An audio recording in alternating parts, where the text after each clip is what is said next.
Oblation Run! Fighting Maroots! Isaw! Sunken Garden! Lantern Parade! Uta! Puso! UP! Pasok ka rito! Tara sa kwentuhang may uta. Kwentuhang may puso. UP atin to!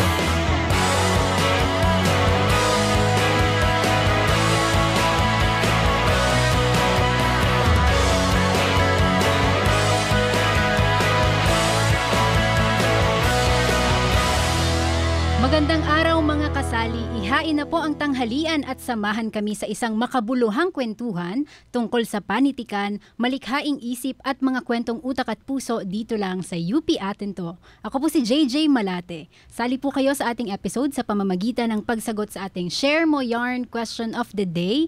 Paano ka naaapektuhan ng mga kwentong nababasa mo? Maari po kayong magpadala ng inyong mga komento, katanungan, and hindi mawawala ang shoutout and greetings sa comment section ng ating Facebook and YouTube Live. Babasahin po namin yan maya-maya bago tayo magtapos sa ating programa. Sabayan po tayong napakikinggan sa DZUP 1602 kHz sa inyong mga radyo at sa dzup.org, and napapanood tayo sa Facebook page and YouTube channel ng DZUP. Kaya naman lahat ay kasali at pwedeng sumali sa ating kwentuhang pinamagatang Inside Ichi Circles, ang malikhaing daigdig ni Ichi Batakan. Special pong ating episode ngayong araw dahil makakasama po natin bilang tagapagpadaloy ang isang guro mula sa ating UPCMC Department of Broadcast Communication. Kasama po natin sa kwentuhan ngayong araw, utak at puso, si Dr. LJ Sanchez, ang kasalukuyang chair ng UP Department of Broadcast Communication. Thank you, sir, and welcome back sa programa. Hello, JJ. Magandang araw po sa ating lahat, sa mga tagapakinig at tagapanood ng DZUP. Special shout out muna sa ating mga ka-department, sa Department of Broadcast Communication. Congratulations sa pagtatapos ng isang semestre. Congratulations. No? Kakatapos lang naming magpasa ng mga marka noong Lunes, no? Pero syempre tuloy-tuloy pa rin ang operasyon ng departamento at ng kolehiyo. So binabati natin ang ating mga kasamahan sa Department of Broadcast Communication. Maraming salamat. Thank you po. Shout out po sa inyong lahat sa mga nakikinig ngayon. And thank you, sir, once again for joining us today. Ngayong araw po makakakwentuhan natin ang isang katangi-tanging boses sa larangan ng panitikan, si Ichi Batakan. Isa po siyang Filipino journalist at manunulat ng mga crime and mystery fiction. Nagtrabaho siya sa Philippine Intelligence Community sa halos isang dekada bago siya lumipat sa mundo ng journalism. 2 beses na siyang nanalo ng Don Carlos Palanca Memorial Awards for Literature. Isa rito ang Grand Prize noong 1999 para sa kanyang unang nobela na Smaller and Smaller Circles. Una itong nailathala ng UP Press noong 2002 sa mas maikling bersyon. Nanalo rin ang nasabing nobela ng Manila Critics Circle National Book Award noong 2002 at Madrigal Gonzalez Best First Book Award noong 2003. Alam mo, JJ, nabanggit mo yung mga genres na pinagsulatan ni Ichi, no? Nung 2008, nanalo ng first prize sa Free Press Literary Awards nitong magazine ang speculative story niya na Keeping Time. Nako, very close to my heart. I used to teach it in my classes.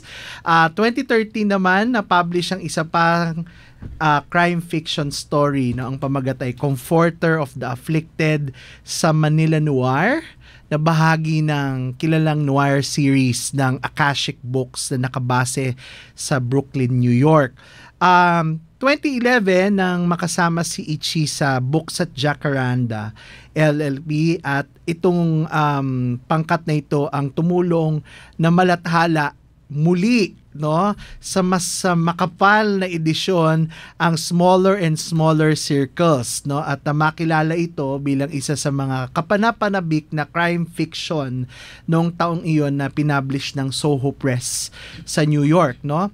Makalipas ang 2 taon, no, kung naaalala po ninyo, lalo po yung may mga Netflix, na-acquire po ng TBA Studios ang film rights ng nobela at ginawa itong pelikula sa direksyon ni Raya Martin, no.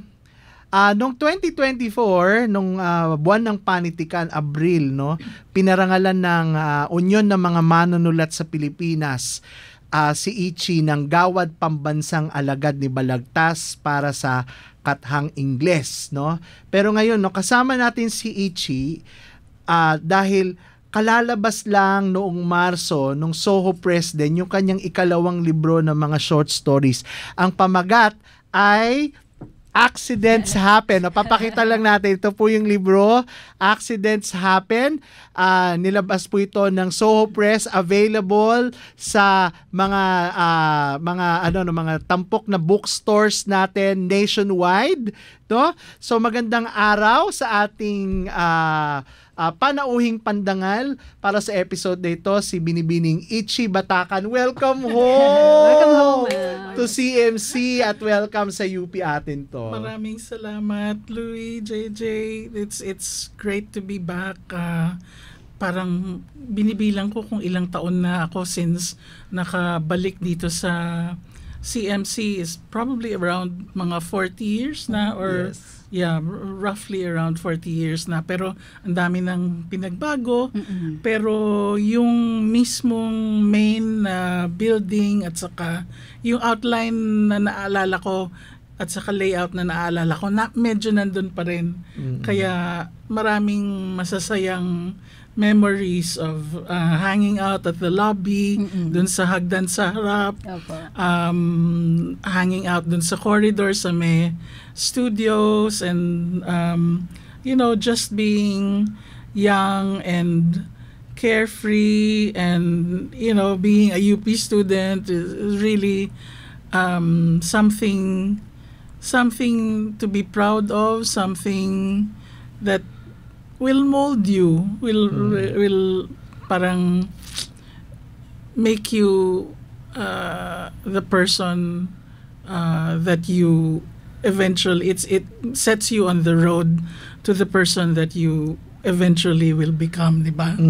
Yes. Opo. Siguro maganda na nasimulan po natin yung ganong kind of kwentuhan, no, Ma'am Ichi. Siguro itatanong namin yung pambansang tanong namin dito sa lahat ng bumibisita sa amin sa programa na mga UP alumni po. And kumbaga parang CMC has this way of feeling like home no matter how long you've been away, di ba? Siguro po, meron bang kwento ang isang Ichi Batacan mula sa kanyang karanasan sa UP na tumatak po sa inyong utak at puso? Well, I think yung the spirit of yung aktivismo, and it doesn't really just mean you go out, you protest, but to really live that sort of, that spirit of activism in your life, even in the work that you pursue after university. And in my case, in the way I write, in the things that I write about, kasi yung batch ko sa UP, karamihan sa kanila were very active in parang student government. Meron silang mga org na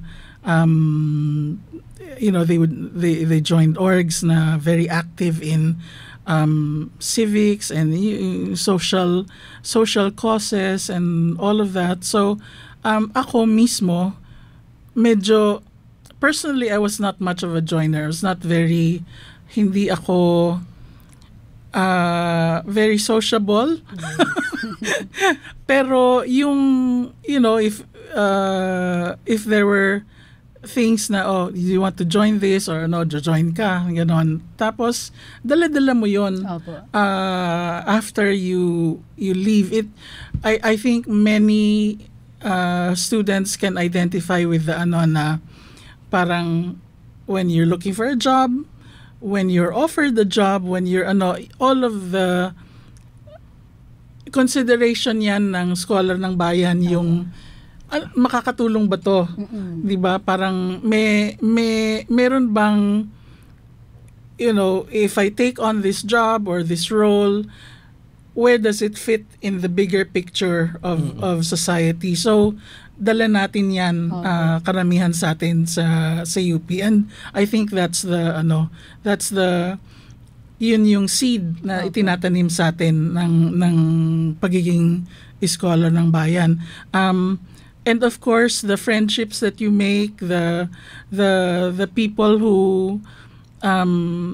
I remember having really wonderful teachers here. Of course, naging estudyante ako ni Dean Luis Teodoro, and really the principles of being a good how to be a good journalist, how to be even a good human being. Yes. Yung dala-dala namin yun. Values po talaga. And something that the world can influence you one way or another, but there are some things that really stick. Yeah. You've started talking about being trained in journalism. Ay, ano natin ito, no? Proudly BC, no? Tatak BC to si Ichi, no? Syempre, no, maraming mas nakakakilala kay Ichi, no, bilang isang fictionist, novelista, no. In fact, bago kami naging magkaibigan, isa muna akong tagahang, ha. No, nung nobela, lalo na nung kanyang debut novel na Smaller and Smaller Circles. Pero si Ichi ay isang mamamahayag, no, matagal na Singapore-based, no, sa isang international news network. Ano yung kaibahan, Ichi, no, noong trabaho ng pamahayagan or journalism doon sa paglikha ng mga kwento, pagkatha, no? Ano yung nakikita mong experience mo at distinctions nitong dalawang ito? I think, well, of course, bilang mamamahayag, meron kang there are rules and conventions and standards that you have to adhere to, and I think merong obligation, no, that you don't sensationalize, you don't editorialize, you don't a lot of things you have to report in a neutral way, yung wala kang kinikilingan, wala kang but I see more and more, especially in Philippine journalism, that seems to be changing, and madalas nakakakita tayo ng mamamahayag na merong malinaw na kinikilingan, malinaw na so sa atin, at least sa training natin dito, medyo hindi yan okay, di ba? Parang kasi in-insert mo na yung sarili mong mga beliefs and in literary in the creative writing field, medyo you allow a little bit more of your beliefs. We were talking about just the other day with some friends who are also in the writing life, na parang the act of writing is an expression of wanting to be seen, diba? Wanting to be seen, wanting to be heard, and yun yung doon mo na maipapasok yung ito na ang paniniwala ko, ito na ang paninindigan ko, ito yung mga ayaw ko sa lipunan ko, ito yung mga pakiramdam ko dapat mangyari imbis na sa kung anong mga nangyayari ngayon. And I think that's a very distinct difference. But that's not to say that the role of truth-telling or the task of truth-telling is necessarily different. Kasi both fields, whether you're a journalist, whether you're a creative writer, ang obligasyon mo is truth. Diba? So however you arrive at the truth, the way you arrive at the truth may be different, but the imperative of arriving at the truth in the first place is non-negotiable. Curious ako kasi parang I think magandang malaman ito ng ating mga tagapakinig, tagapanood, no? Yung parang bakit napunta si Ichi, at actually kapatid niya nandito kasama natin si Coke, no? Coke Batacan, no, works for IBC 13, di ba? Paano kayo napunta sa media, no? Maybe you can share about your family story. Oo. So, yung magulang namin, okay, this is a funny story, and we like telling it because it's it's one of those stories na wow. So, ABS and CBN used to be two different companies, Yes. Alta Broadcasting and Chronicle Broadcasting. My dad, when he was still single, worked with one, Alta, and my mom used to work with Chronicle. So when the two companies merged, they met. So talagang ABS-CBN babies kami ng sister ko. So our parents were, my dad was one of the pioneers ng Radyo Patrol. And then during martial law, of course, nag-shutdown and all of this, na-sequester, and then, but my family has always been a family of broadcasters. My mom used to be a classical music program director and announcer. So nung lumalaki kami, ang first thing that we really both wanted to do was music. My sister used to be with the UP Mads. I used to be with the UP Guitar Ensemble. Yun yung gusto sana namin talagang i-pursue. But, classical music in the Philippines talagang really very difficult unless you venture outside of the country. Reality yan. So our parents said, baka gusto nyong sumubok muna na mag-broadcasting kayo or mag-journalism kayo, get your feet on kind of a solid career footing muna.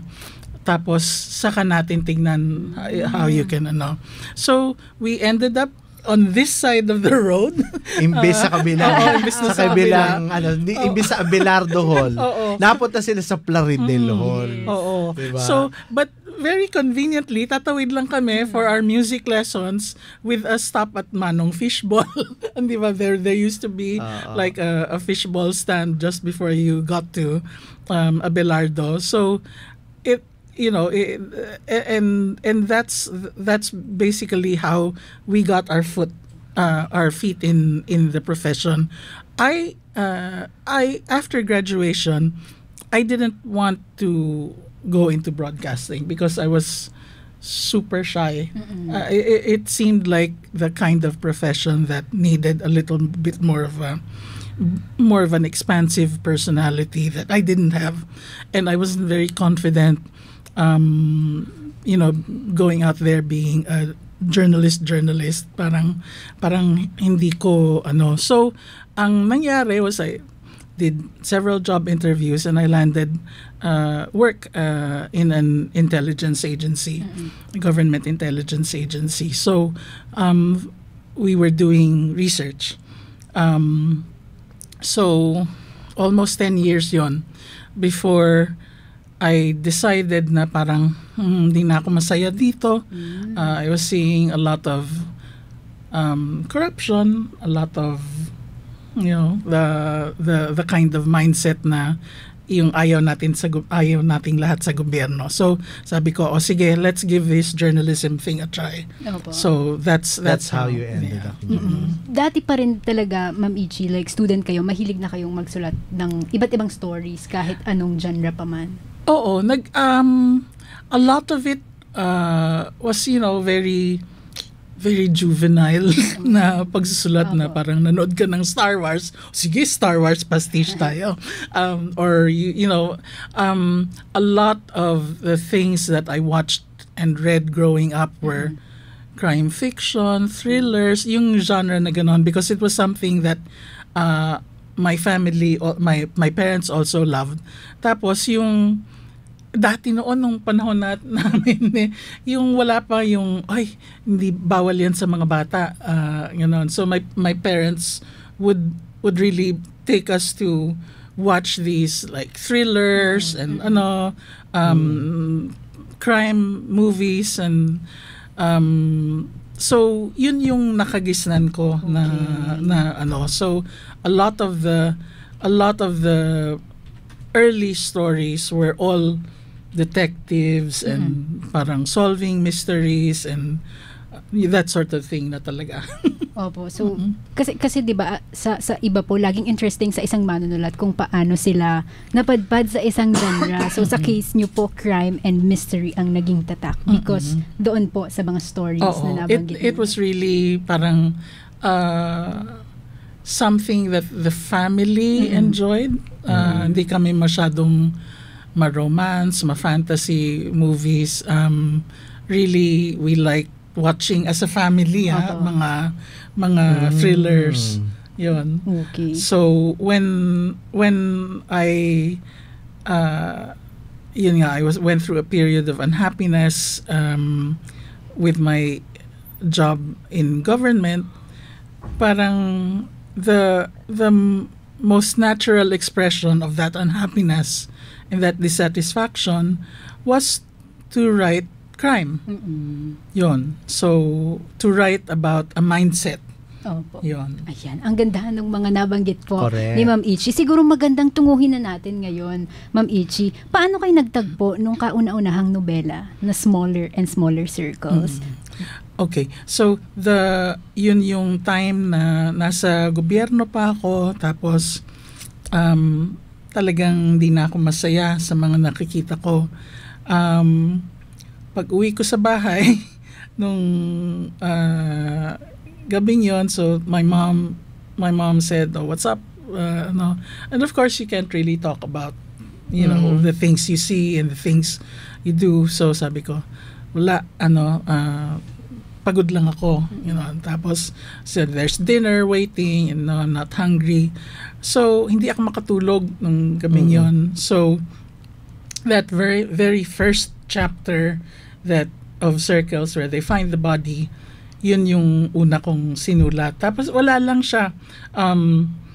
It was just, I guess you could say, equivalent siya ng yung, alam mo yung parang drunk texting your ex in the middle of the night.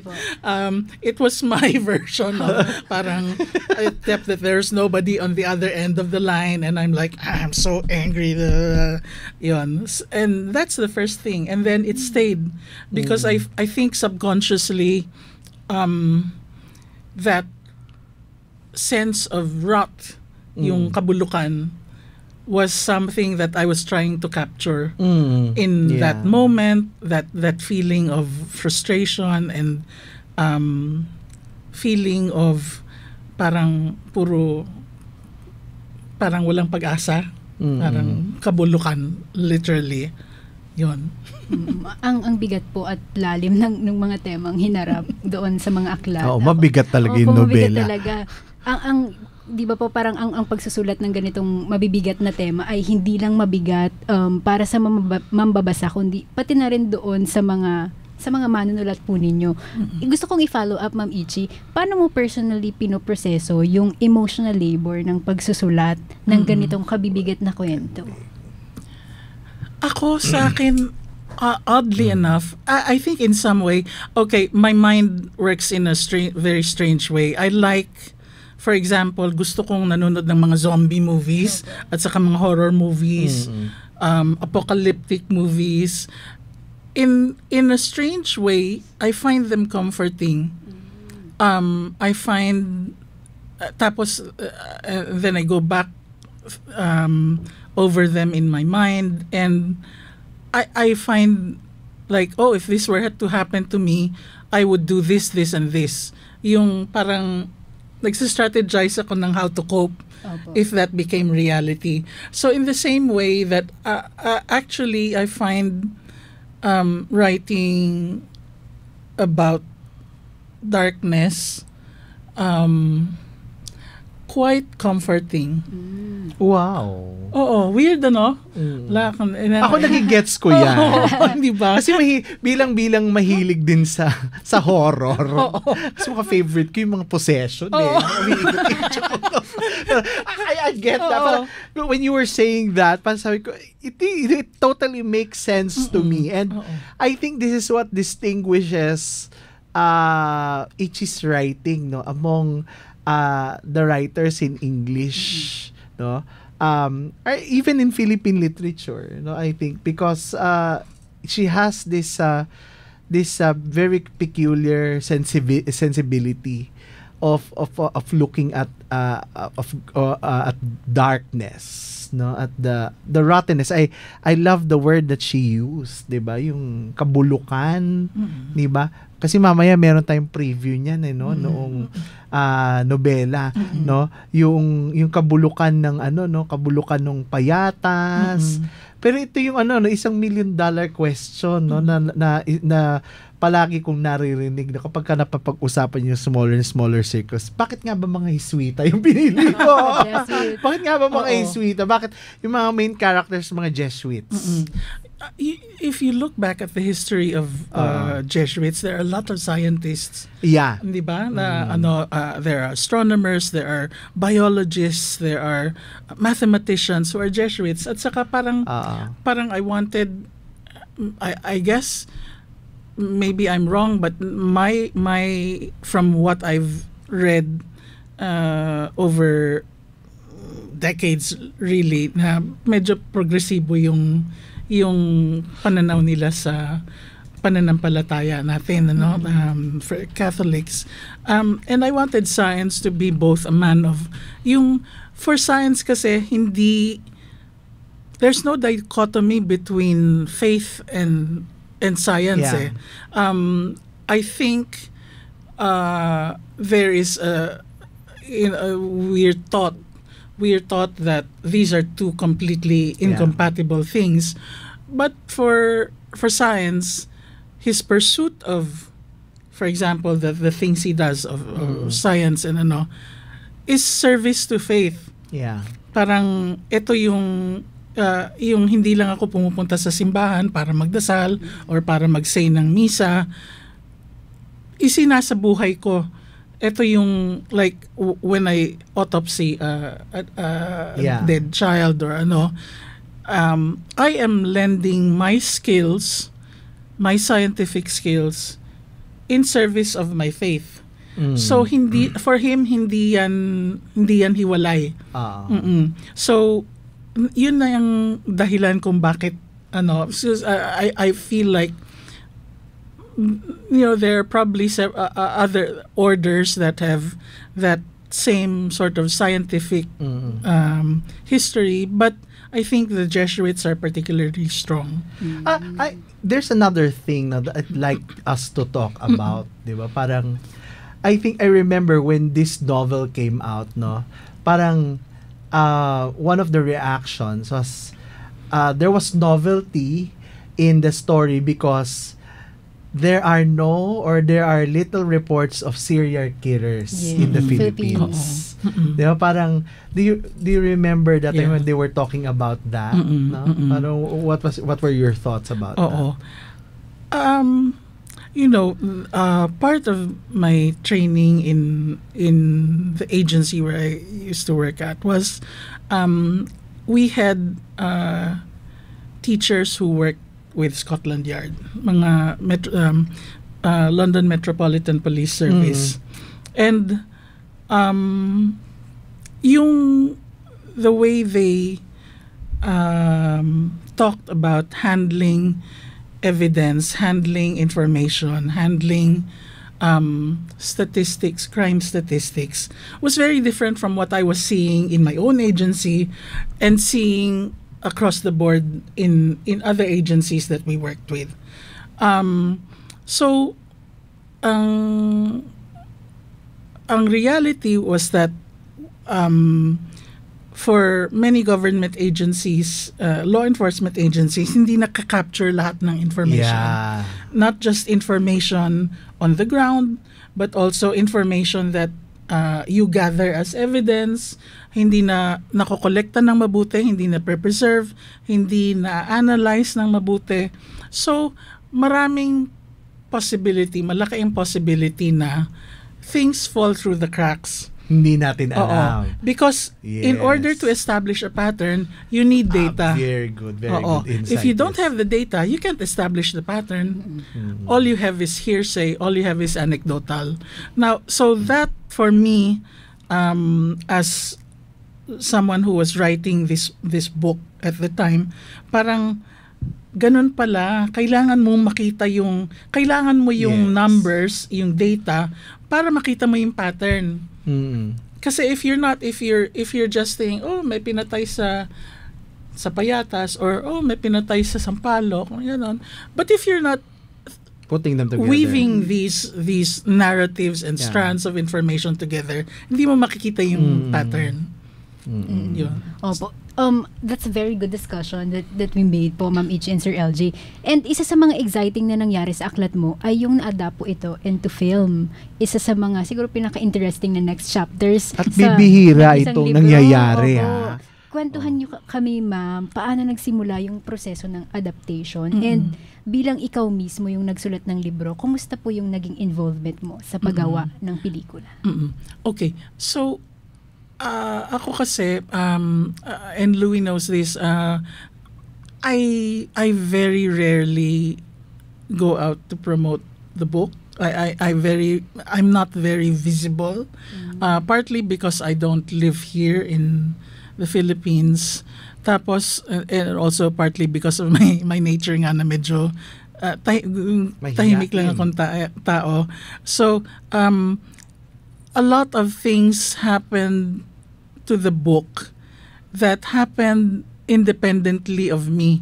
Yung parang wala akong, para siyang bata na pinakawalan ko lang, tapos tumakbo na siya pinalaki na niya ang sarili niya, tapos, so just out of the blue, I was working and then I got a call from my agents na parang, hey, there's this group that wants to adapt your novel into a film and ganito, ganyan.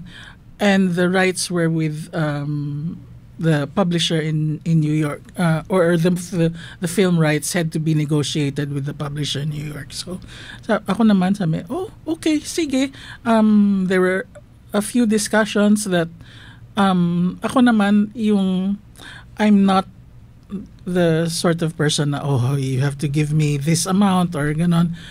I'm just happy that someone's interested. So I let my agents do the heavy lifting ba. Tapos in terms of the actual nung sinusulat na nila yung script, they would consult me every now and then because one of the producers is a good friend of mine. Si Moira lang.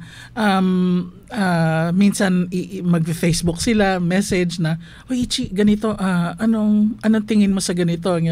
Tapos I'd weigh in and but for the most part, I really just felt na if you gave them the rights to do the film, don't interfere too much. Kasi yun yung sinasabi ni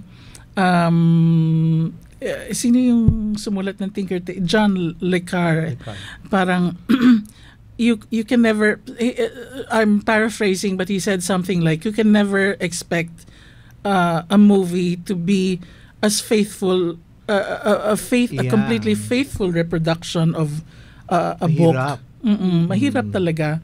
So it had to be, my feeling was it had to be their own thing. It had to be a creation based on but separate from yung nobela. Opo. Nakakatuwa, Ma'am Ichi, na marinig kung paano mo, kumbaga parang pinagkatiwala po yung vision mo sa ibang creatives, like syempre mga directors, di ba, mga scriptwriters. Pero may mga moments po ba na parang kailangan mong ipaglaban yung ilang parts ng original story, or you let them, parang creative freedom na nila? I think the only thing na pinaglaban ko was, one, I didn't want it to be poverty porn. Yung kwento. Ito yung kwento, at saka meron tayong we're trying to say something. Opo. Pangalawa was I guess yung the book kasi has a lot of texture, has a lot of yung grit and yung sensory hindi ba when Metro Manila is such a sensory assault, di ba, pag nandito tayo nakatira, na I wanted them to be able to capture that. Pero so I guess in terms of tone, in terms of the faithfulness, there's yung what di ba sometimes pinag-usapan natin yung batas na true to the letter of the law but not to the spirit of the law. It was the same na parang I wanted them to be true to the spirit of the book but not necessarily to the letter. In other words, hindi ko binubuting-ting yung hindi dapat ganito, ganyan. Because then, it's a waste of time for me, it's a waste of time for them. Let them run with it. It's another text. Oo. What was your initial thoughts, Ma'am Ichi, nung it was translated na for the screen? Nung nakita mo na yung kabuuan ng movie? Oo. I mean, it was definitely an adaptation that I could get behind. Yung parang naintindihan nila kung ano yung gusto kong sabihin. Oo. So, I think that was the most important part for me na yung again that they were able to capture the spirit of the novel. Wow, ang ganda. Yan. Bukod po sa pelikula, Ma'am Ichi and Sir LJ, isa rin sa mga milestone ng aklat ni Ma'am Ichi ay yung pagsasalin po nito sa Filipino. Wala pa. Ginagawa ko pa lang. And syempre, para sa mga maraming mambabasa po, iba din yung karanasan talaga ang pagbabasa ng kwento sa sarili mong wika. Pag-usapan po natin yun, yung Filipino translation of the book. Siguro, unahin natin yung kay Sir ganting LJ. kwento niyan, di ba? Parang, katatapos ko lang ng isang translation project, no? Katapos ko lang ng pagta-translate ng mga tula ni national artist Edith Tiempo. So, syempre parang mainit pa ang makina. Mainit pa yung mga kamay ko. Sabi ko, I think I want to work on something, no? Something else, another project, no? And then, I messaged her on Instagram. It all happened in social media. So, parang, Ichi, what do you think of a Filipino translation for smaller and smaller circles? And then that's where it started. No? The conversations took a long while. No, it had me going to Singapore to her, not only to secure her permission but also to touch base because magkaibigan naman kami and we had common friends. So medyo nasara yung usapan namin sa Singapore. Nung huli ako pumunta sa Singapore, so pinag-usapan namin. And I had thoughts about it. No? Parang I was trying to convince Ichi that I think it would be interesting to hear it in Filipino. Kasi ako personally bilang isang kritikong pampanitikan, parang masasabi ko na kakaiba yung pananaw at boses ni Ichi Batacan sa kasaysayan ng pagsulat ng nobela, lalo na sa nobelang Ingles sa Pilipinas, no? Iba yung kanyang paksa. Alam mo yung kanyang paksa, yung pagpaksa sa krimen, no? Yung mga noir na tinatawag. Yes. Alam mo, mas malapit siya sa tradisyon ng mga nagsusulat sa Pilipino at sa mga regional languages, no? Ewan ko, baka magalit sa akin itong mga kaibigan natin, mga English writers. So, pero ito lang yung palagay ko, no? Parang ito yung sinabi ko sa kanya. Captured mo kasi, if I remember it correctly, this is what I said, no? Parang captured mo kasi yung bakya sensibility, no?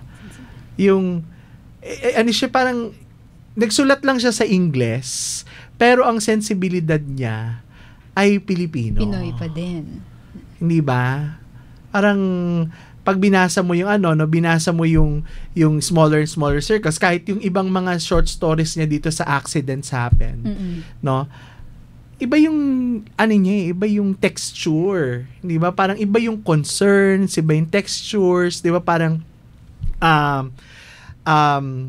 yung iba yung kasi dahil nga mas malapit ang Philippine literature or mas ano niya no, mas makiling sa realism, so social realism.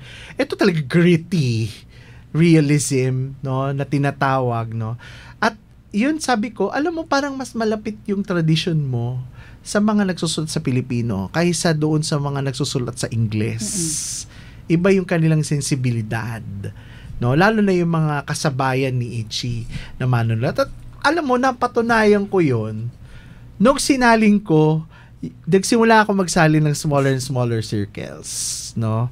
Kaya actually yun ang gusto kong gawin ngayon, no, bago tayo mag-commercial gap, no. Gusto kong ibahagi sa inyo yung salin ko nung prologue ng smaller and smaller circles, no. Wow, no. First time na mai-ere dito. First time na mai-ere, no. Tinatapos ko pa po ito, no. Mahaba yung nobela, no. Alam niyo, kung nabasa ninyo itong smaller and smaller circles, dalawa po yung version nito, no. Meron itong yung UP Press version. Mas maikli yun. Kaya lang, nakapag-isip-isip ng matagal ito si Ichi no? So, napahaba yung nobela. Expanded na. No, mas maraming nangyari, no?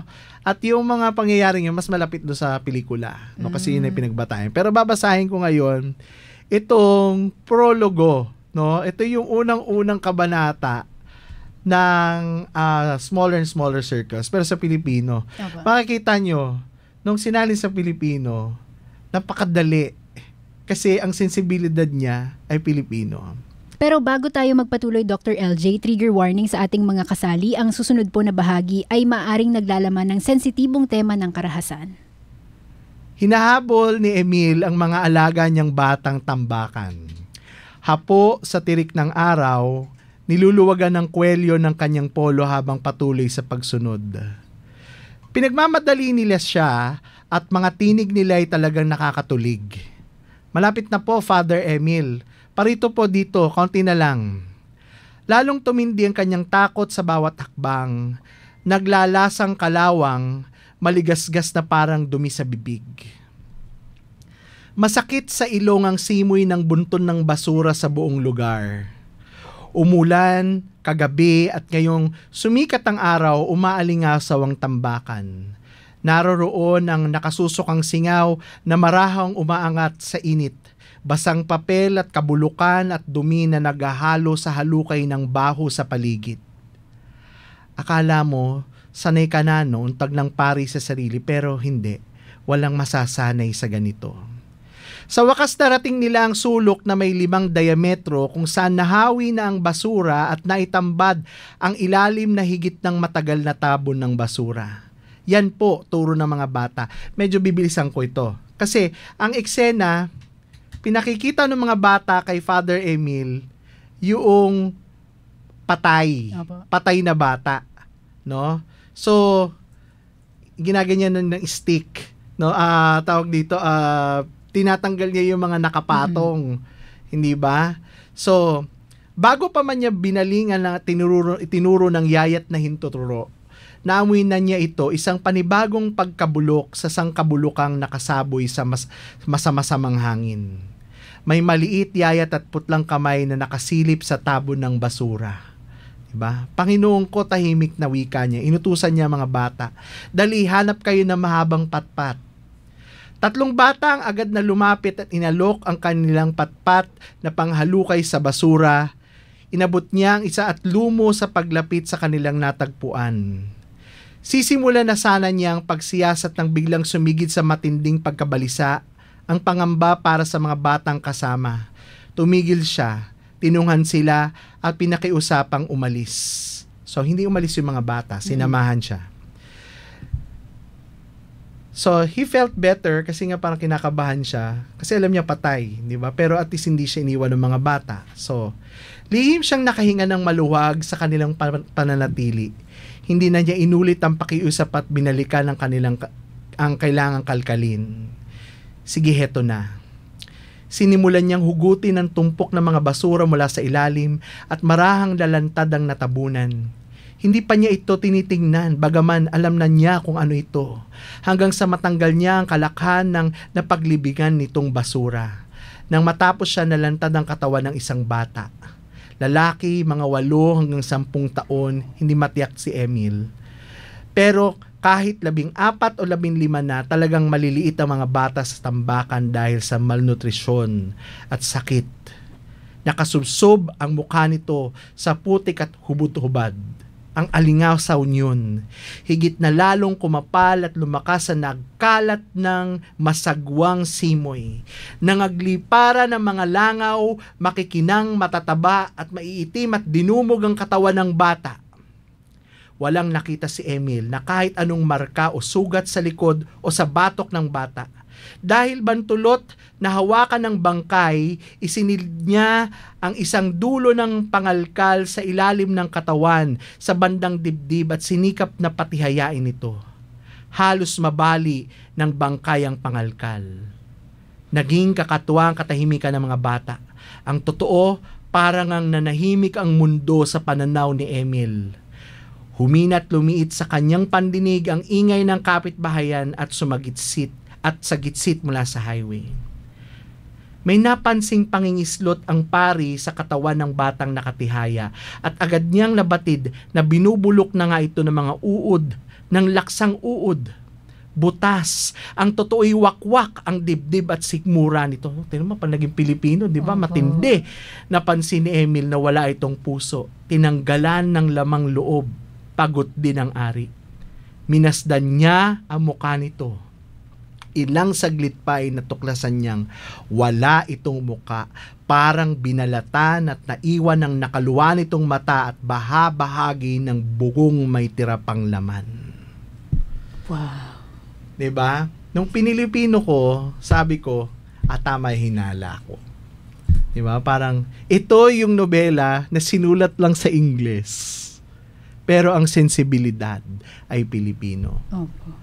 Ang ganda, sir, kasi kumbaga pinapakinggan namin, parang hindi lang siya literal na translation yung usapan, kundi parang ano po, yung pagsali ng tono, 'di ba, ng damdamin, tapos yung situation na meron tayo here sa Philippines. Pero may mga particular ba, Sir LJ, na parts ng aklat na naging mahirap sa'yo na isalin sa Filipino? Generally speaking, translation is very hard. Di ba? Parang, for a bilingual like me, because I write in Filipino and write in English, there are times, for example, that the clear expressions come in either languages. So, minsan, parang nasasabi ko siya sa Filipino, pero hindi ko siya masabi sa English. So, merong nasasabi kong sa English, pero hindi ko nasasabi sa Filipino. So, may challenge akong ganun every time, di ba?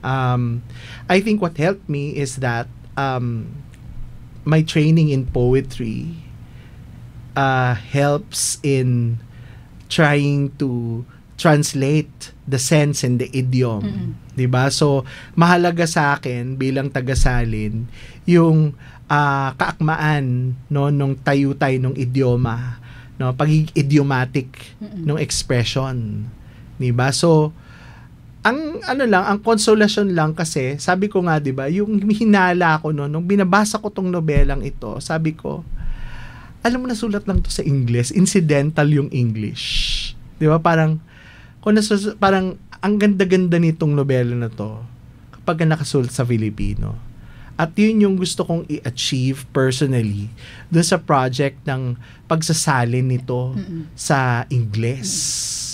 No? Ay sa Pilipino, no, mula sa Ingles patungong Filipino, di ba? At mapatunayan yung aking hinala na, alam mo, very incidental yung writing in English because the sensibility is very local. Ganda, parang nabigyan ng bagong buhay po yung kwento. In Filipino naman siya. Siguro bibitinin muna natin ang ating mga listeners, ang mga nakasubaybay po sa atin ngayon. Sa atin pong pagbabalik, pag-uusapan naman natin ang kasalukuyang book tour ni Itchy Batacan at iba pa pong kwento tungkol sa kanyang mga libro. Huwag po kayong maglilipat ng pinapanood na at pinapakinggan na himpilan dahil magbabalik pa ang Kwentuhang May Utak, Kwentuhang May Puso, UP Atin to. Halika na't makinig sa DZUP 1602. Tayo na't makinig sa DZUP 1602. Ikaw ako, tayo sa DZUP 1602. Kasali ka. Ang dami-dami kong kailangan gawin. Maraming examen sa school. Marami rin trabaho para sa mga organizations ko. Halos 3 araw na rin akong walang tulog. Hindi ko alam kung may oras pa akong kumain o uminom man lang ng tubig. Pagod na ako. Di ko na alam kung paano pa ako tutuloy. Ang sariling kalusugan ay ang puhunan para sa kinabukasan. Huwag kalimutang kumain, uminom ng tubig, at matulog ng sapat sa isang araw. Isang paalala mula sa DZUP 1602, kasali ka. Good morning, sir! Ma'am, can I take your order po? Sir, ako na po maglilinis niyan. Nahatid ko na po si Junior sa school. Silang madalas na nagpapadali ng ating mga buhay ay sila ring nakakalimutan nating mapasalamatan. Maraming salamat po. Isang paalala mula sa DZUP 1602, kasali ka. Pasok ka rito. Tara sa kwentuhang may utak. Kwentuhang may puso. UP atin to.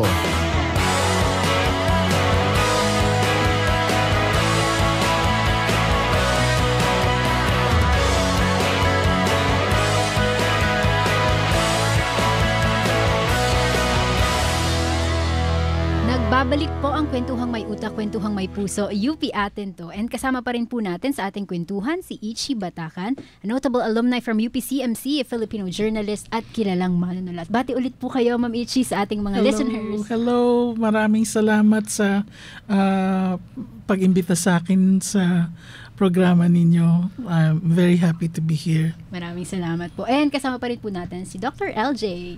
Ayun, no, salamat JJ. Opo. Ang ganda ng mga pinag-uusapan natin. No? Very enriching, very rich.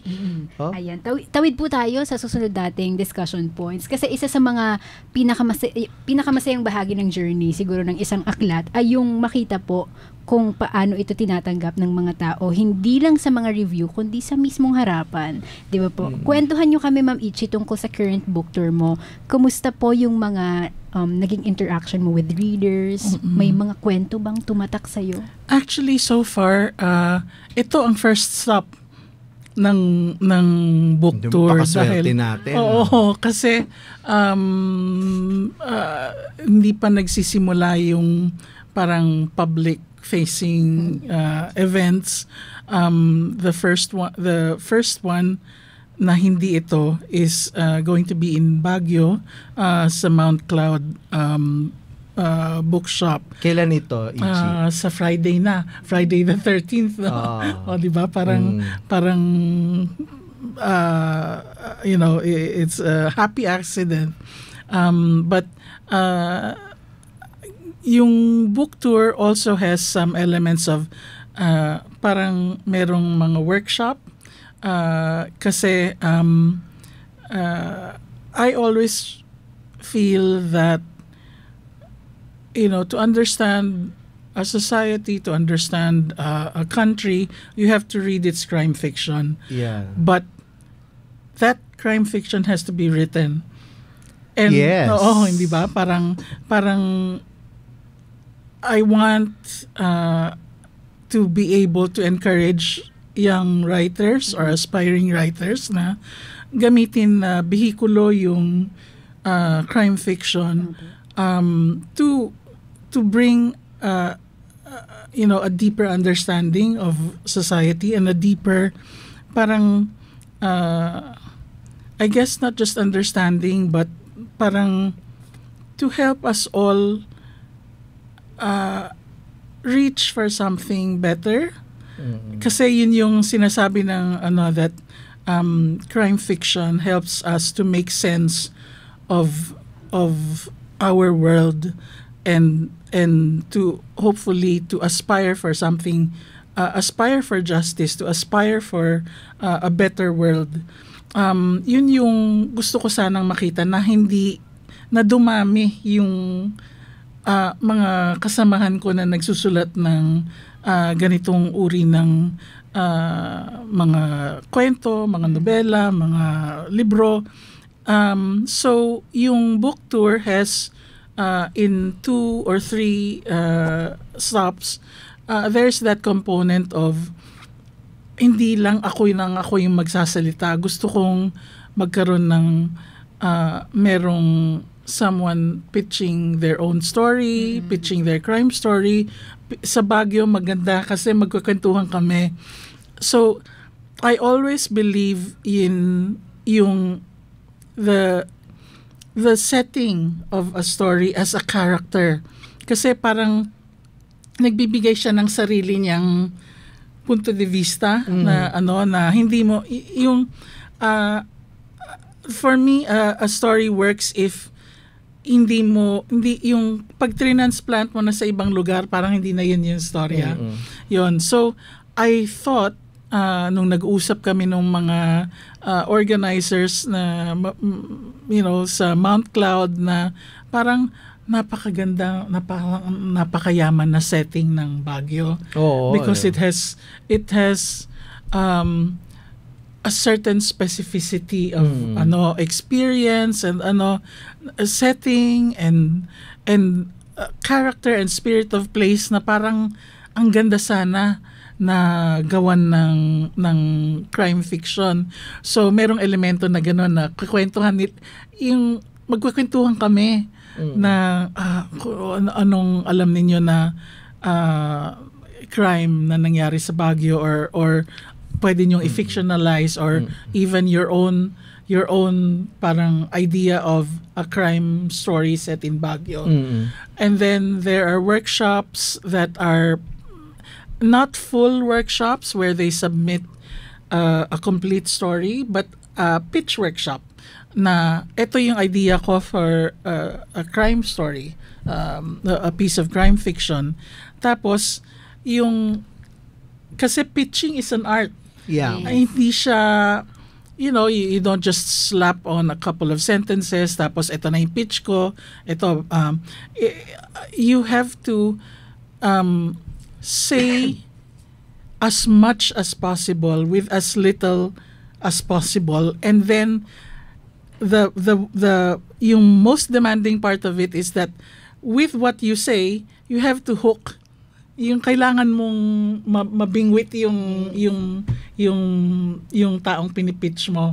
So already there we've seen a few pitches na from one of the events na parang malaman at saka parang mayaman yung possibilities for development. So it's that having that sort of workshop component is in many ways my way of giving back to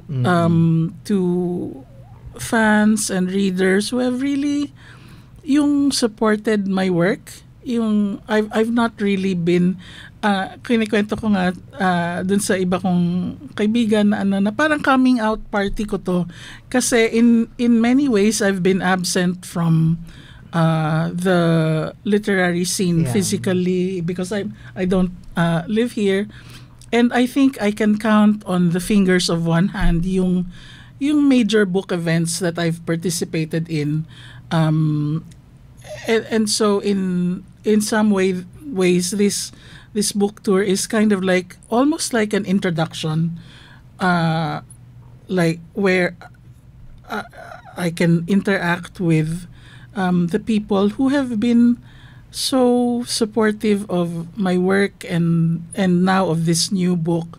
So yun yung parang pagpapasalamat ko na sa suporta, at saka gusto ko ring yung i-encourage nga na magsulat kayo ng crime fiction kasi mahalaga yan para sa not just all considerations aside of getting published, getting sales and profit and being seen at home and overseas.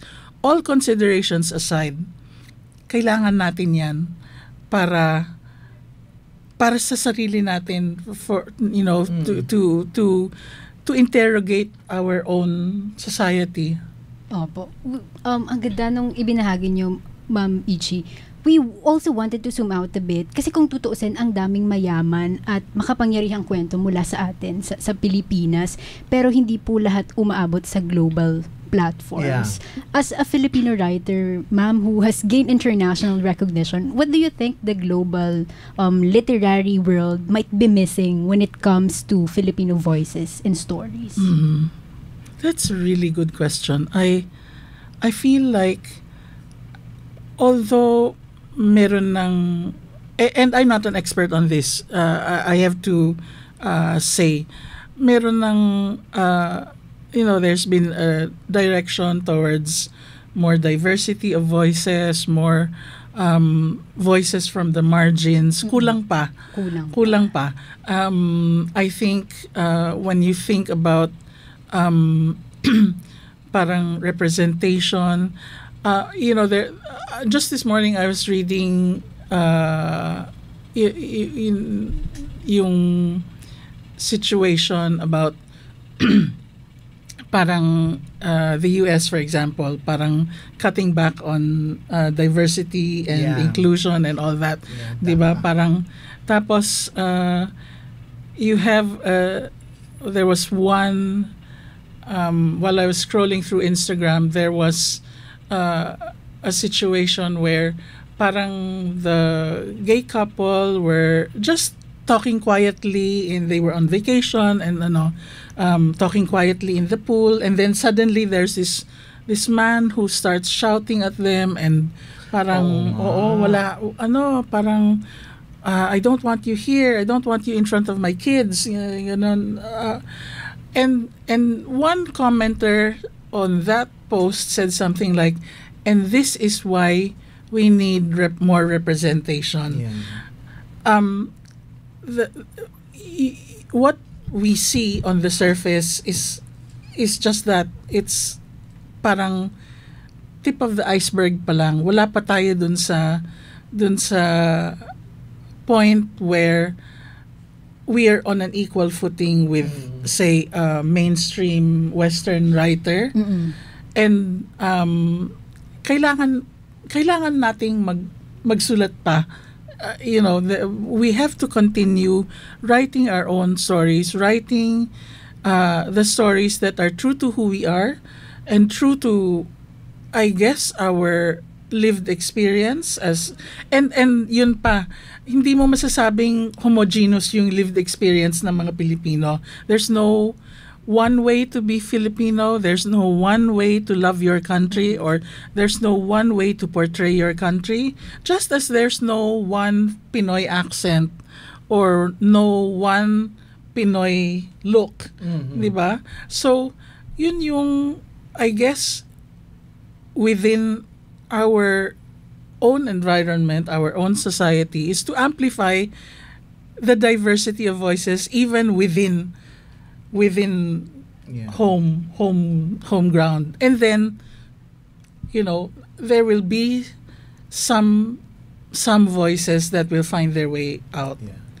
But even if they don't, diba, parang meron tayo laging, I think this is a very Filipino thing na, oh, why don't you like our Pinoy spaghetti? Oh, why don't you like adobo? Or why don't you like... It's okay. We have to like it. We have to like ourselves. We have to understand ourselves. Diba? Parang, for me, the of finding an audience outside is great, but finding an audience inside is more important. At kaya may important, kaya nandito pa rin, no, parang sa isang banda, kausap pa rin ni Ichi yung mga Pilipino. Opo. Pero ito magandang pag-usapan, no, kasi hindi lahat ng mga manunulat na Pilipino ay katulad ni Ichi na mayroong agent, di ba? Tapos yung agent yung nagpo-programa, yun yung nagta-transact, so many things. Ang mga Filipino writers usually sari-sariling pag-arrange. How is it different from paano yung experience mo na meron kasi sa West, ganito talaga ang ang kalakaran ng mga manunulat, di ba? Parang they are represented by their agents, 'di ba? Parang paano yung dynamics ng Ichi? Maybe you can share about that. With my agents, kasi I was in a way, parang if you can call it that, I was discovered here in, tama ba? Am I recalling it correctly? But through another Filipina writer and lawyer and agent, si Andrea Pastion Flores. So she brought my book to the attention of Jacaranda, and yung nagtuloy-tuloy na. So they represented me. I think the difference of having an agent represent your work is that for many of us, writing is not our bread and butter. We have day jobs, we have families to raise, we have maraming mga mundane concerns that have nothing to do with writing that sometimes even prevent us from writing, or sometimes prevent us from promoting ourselves, promoting our work, finding publishers for our work, and that is where yung having an agent is so helpful, because it takes the guesswork out of that, yung the business aspect and the all of those non-writing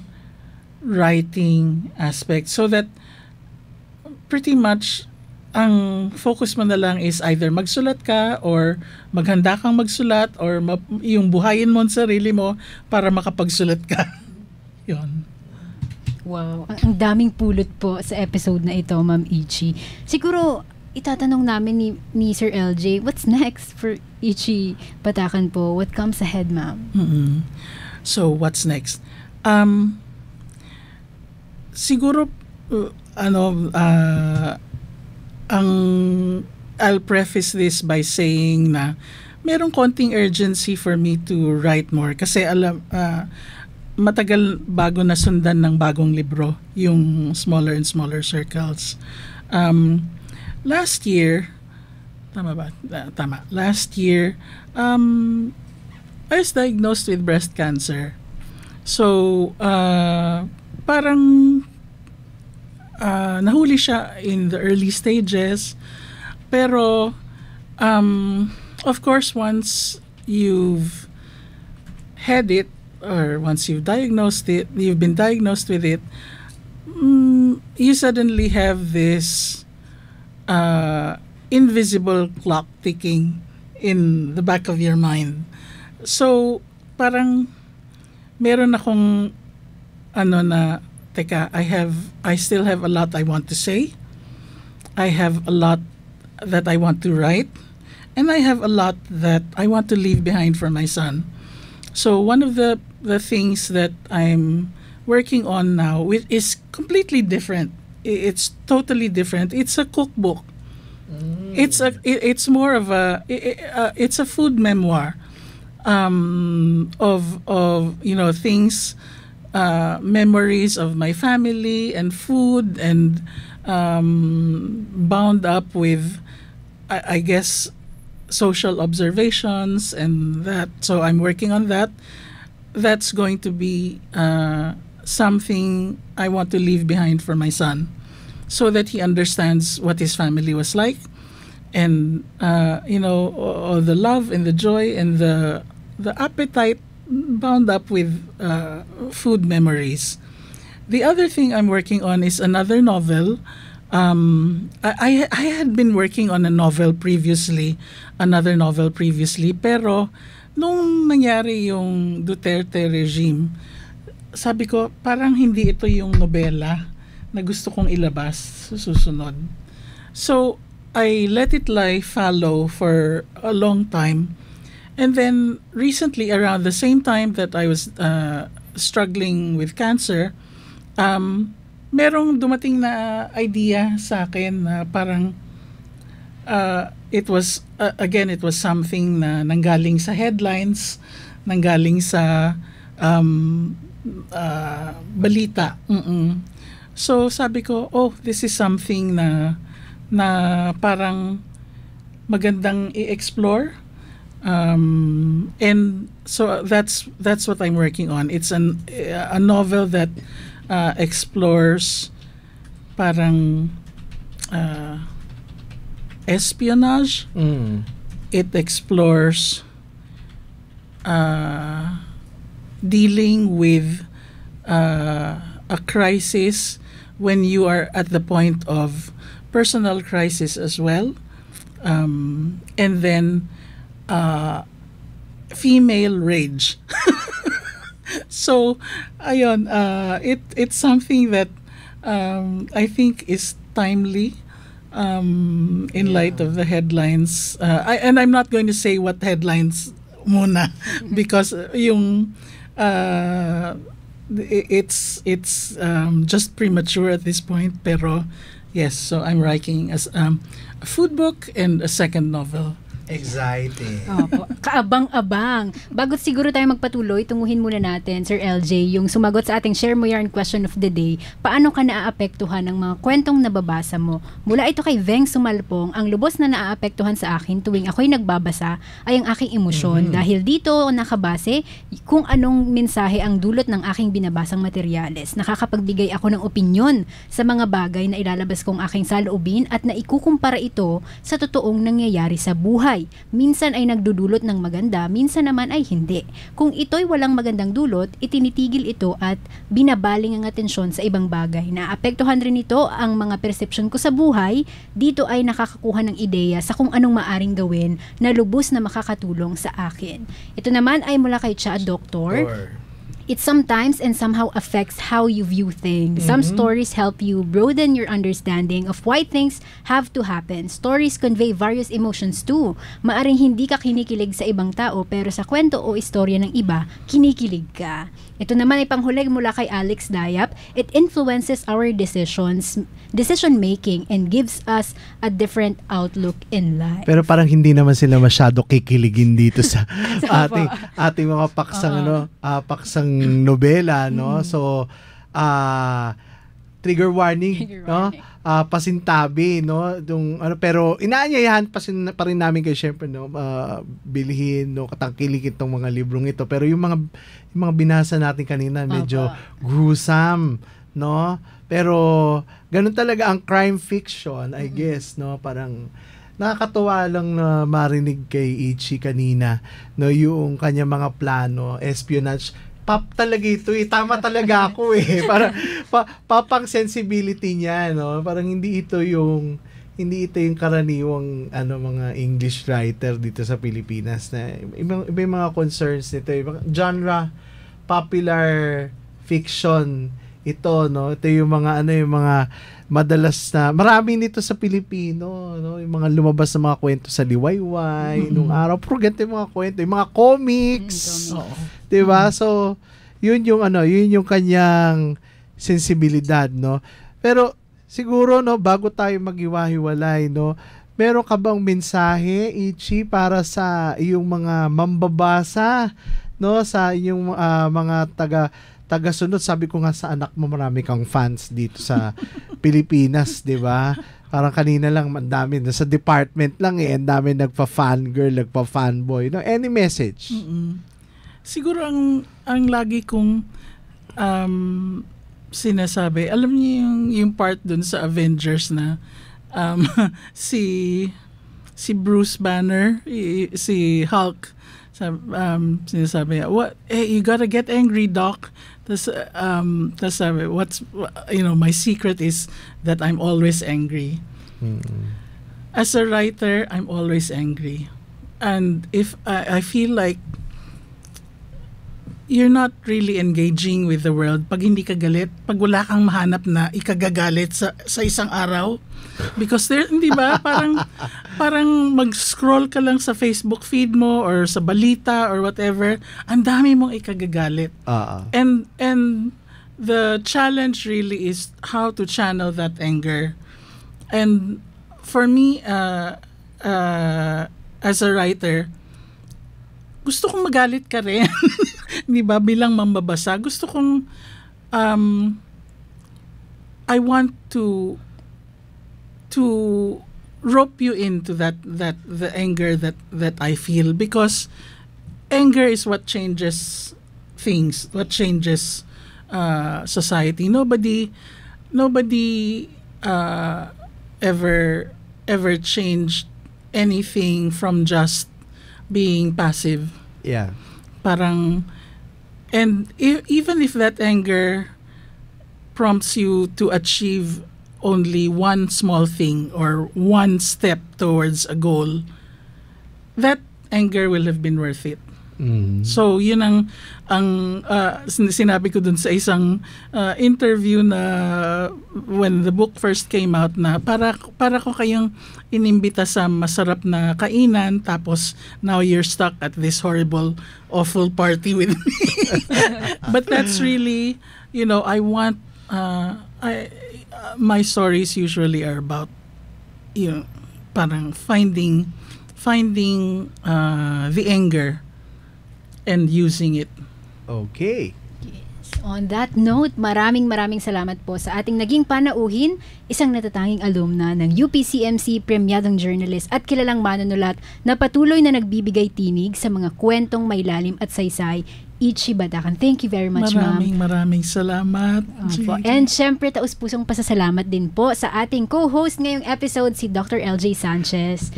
I had a great time again. Thank you very much. At sa susunod pong pagbabalik dito sa DZUP, paminsan-minsan pagsilip. Yan. Maraming salamat, sir, sa pagbabahagi ng iyong oras, talino and pananaw, and syempre sa mga sumubaybay po sa ating episode sa araw na ito. Sumain niyo po ang isa na namang edisyon ng Kwentuhang May Utak, Kwentuhang May Puso, UP Atin to, para po sa mas marami pang makabuluhang diskusyon sa loob at labas ng oblation. Makinig po kayo sa DZUP 1602 kHz sa inyong mga radyo. Bisitahin ang aming website, dzup.org, and i-like kami sa Facebook page, and mag-subscribe na kayo sa aming YouTube channel. Sa pangalan po ng mga bumubuo ng DZUP 1602 at UP Department of Broadcast Communication, ako pong inyong lingkod, si JJ Malate, sa DZUP 1602, kasali ka.